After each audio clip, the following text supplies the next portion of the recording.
बेटी बचाओ रे इष्ट पे नचाओ रे होते जाओ बेटी बचाओ रे इष्ट पे नचाओ रे होते जाओ इष्ट पे नचाओ।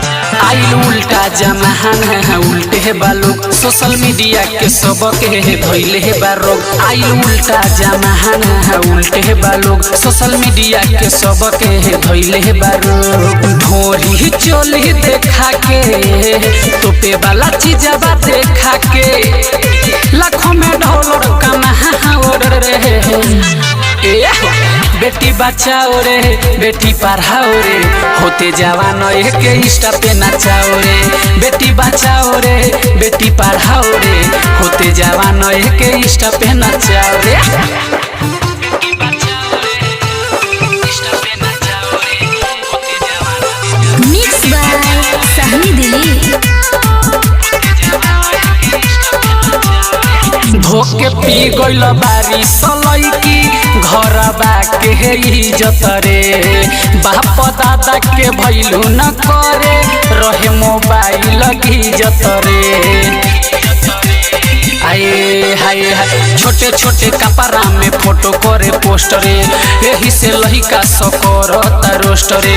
न जाने केतना यार भातार होई केतना होई चाहे भला दोस्त रे। लाजो न लगे कनी के लाजो न लगे कनी के चाहे हंसे पूरा गाँव रे। बेटी बचाओ रे बेटी पढ़ाओ रे होते जवान एक इंस्टा पे नचाओ रे। बेटी बचाओ रे बेटी पढ़ाओ रे होते जवान एक इंस्टा पे नचाओ रे। बेटी बचाओ रे इंस्टा पे नचाओ रे होते जवान बेटी बचाओ रे होते जवान एक इंस्टा पे नचाओ रे। लाई भया के रोज है रोजे करे रोमांटिक तोरे शॉर्ट कपड़ा में हॉट फिगर बाम चले उतपा तोरे। अरे उल्टा जमाना चलता।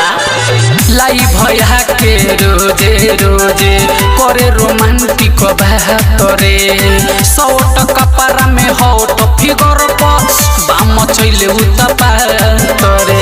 रंजन रसिक दिली सहनी दिली रंजन केहू तो एक समझाओ रे। हाँ बेटी बचाओ रे बेटी पढ़ाओ रे होते जवान एक इंस्टा पे नचाओ रे। बेटी बचाओ रे बेटी पढ़ाओ रे होते जवान एक इंस्टा पे नचाओ रे नचाओ रे। Brand recording studio सिवहा।